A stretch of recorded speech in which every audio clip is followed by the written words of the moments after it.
Here are the greatest moments from my 5.5 hour review of Mark Douglas's workshop, How to Think Like a Professional Trader. Stop thinking!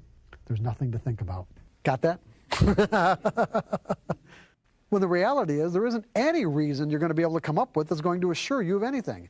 Unless the reason you're coming up with is you know the people who are actually going to bid the market up or offer it lower, and they tell you what they're going to do and why. Well, yeah, you got to go with the flow. The trend is your friend. Cut your losses, let your profits run. You know, there's all these neat little phrases, but it's like, who in the hell knew what that meant and how to do it?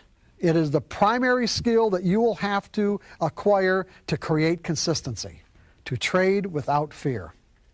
No other skills needed other than the actual physical ability to put your finger on the mouse button and click in the buy or the sell, and you can find yourself in a winning trade. You can find yourself in a spectacularly winning trade, far beyond what you could have ever imagined.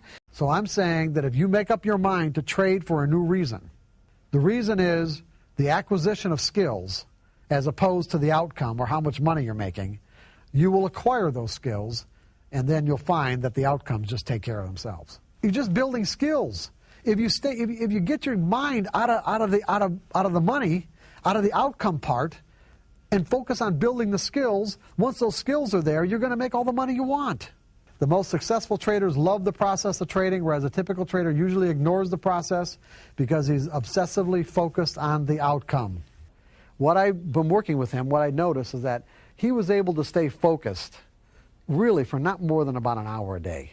But if he really wanted to make consistent money, then I felt that an hour a day was about it. Because after an hour a day, he'd start losing, his focus would start to diminish, and then he'd also start to get reckless. Decision fatigue refers to the deteriorating quality of decisions made by an individual after a long day, and after doing something mentally intensive. And trading is certainly intensive. Not everybody is capable of maintaining the ability to make logical decisions for several hours. If you are currently trading and have a trade log, you can actually check to see if there is a correlation between the time of day and your P&L. So you really have to be focused. This topic deserves its own video, but multitasking is something that is very misunderstood. You can't watch a show and write a paper at the same time, and this applies to any other activity that requires concentration. You and I can hold a conversation with each other and tie our shoes at the same time. Why? Because we have tied our shoes so many times that it has become an unconscious process. We can do it automatically without devoting any mental energy to it. And to trade without fear, you're going to have to learn how to think in probabilities. We don't learn how to stop feeling. We learn how to not let our emotions cloud our judgment. We change the way we react to how we feel. We do not remove the way we feel. We're going to set aside or move from thinking in a trade-by-trade mentality. In other words, what this trade is going to do for me right now, am I right or wrong on this trade? And we're going to move to a series of trades perspective. The individual trade isn't as important as the end result of all those trades combined. The market is not a good arena to be doing this, by the way. Okay, this is not a good area to be working these kind of emotional issues out. Go ahead. Learning to trade without fear, hesitation, or internal conflicts is a function of believing that you don't have to know what's going to happen next on a trade-by-trade basis to win or make consistent money. If you don't predefine the risk in advance, you're operating out of the mindset that you think you know what's going to happen next.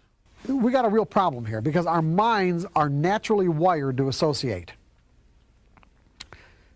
In other words, our minds will automatically make connections. Yes, our brains seek patterns in everything. We look for correlations, connections, and other things that help us make sense of the world. Have you noticed that you barely ever see really old people who are really tall? The accumulated, got that? Trading would be very difficult for people with low self-esteem if those people are associating the result of each trade with the perception of themselves. Thinking, assuming, or believing you know what will happen next creates an unrealistic expectation in a specific outcome. We don't know which trades will work, but to a certain degree, we can assume the overall results of 100 trades. That's why we need to lower the emphasis on individual trade results. Because if I start gathering evidence as to why it might not work, then I might talk myself out of taking the trade. And then if I end up talking myself out of taking the trade and it turns out to be a winner, I'll probably be in more emotional pain than what I would have been in had I taken the trade and it turned out to be a loser. But there's a big difference between intuition and what we hope will happen. We're in a different world than when this workshop was done, but it's still just people making price move, and understanding people and institutions is still important. Just see what we got here, okay? Price movement is always the result of an imbalance. When you consider the diversity of the market, with all the different players and all the different agendas from people all over the world, trying to predict what will happen next would be almost equivalent to sitting in front of a slot machine and coming up with some rational reason why you think that the pattern that you're looking for is going to come up on the next push of the button. It's easy to say vague things about what we need to do, but Mark does an amazing job at giving us an example of how to think in probabilities. He is saying that we don't need to know what's going to happen next. We don't need to be able to rationally explain our position. I'm not going to pretend like I know what's going to happen. The only thing I can do to be a good trader with no intuition is to have good risk management and to keep my emotions under control. Is because when we put on a trade, we put on a trade for a reason. See, reasons are important in our lives. Reasons are important. And see, the problem is that when the trade works, we just naturally think our reason was right. What I'm trying to do here is help you disconnect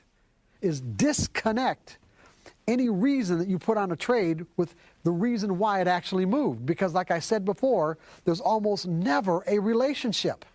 There's almost never a correlation. And so the next time that reason seems to appear in the market, we're gonna do the same thing, thinking we'll get the same result. And then when we don't, we feel betrayed. And then the next time the reason comes up, we're going to be a little hesitant. We might not put it on at all. We'll try to find additional reasons why this trade will work. When the reality is there isn't any reason you're going to be able to come up with that's going to assure you of anything. Unless the reason you're coming up with is you know the people who are actually going to bid the market up or offer it lower, and they tell you what they're going to do and why. If you think you know, you're just making it up. Unless you're actually talking to the traders, the dynamic traders that are making price move, there's no way of actually predicting and knowing what price action will do. And we can use that realization to remove the emotional attachment to each trade. Fear has an effect on the way we perceive information.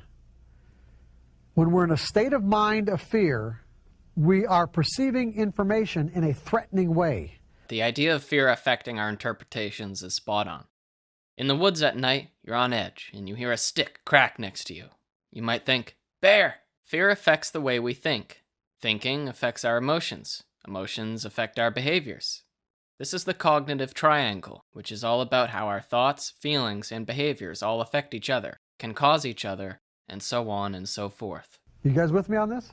If the desire is there, you'll find a way to facilitate the change. Yes! And that's the big one. I don't need to know what's going to happen next to make money. Start monitoring your thoughts, your words, or your actions to see that they're consistent with what it is that you want to accomplish.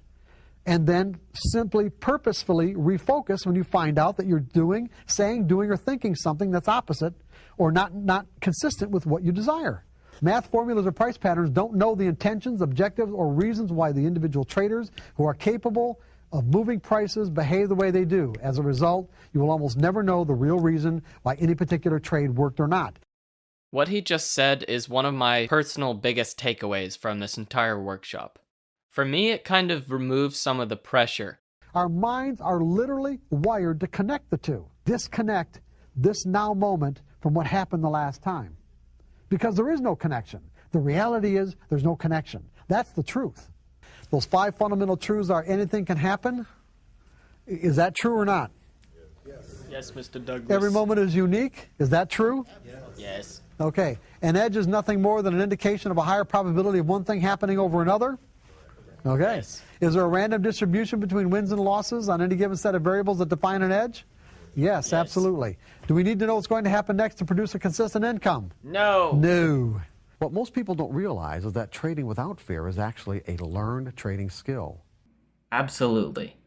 In psychology and in therapy, the way to overcome fear is through systematic desensitization, which is the fancy way of saying that we have to expose ourselves to that which we fear. Mark tells his story about an extremely painful trade where he exited a position for a loss 30 minutes before the price quadrupled. Then we get this guy.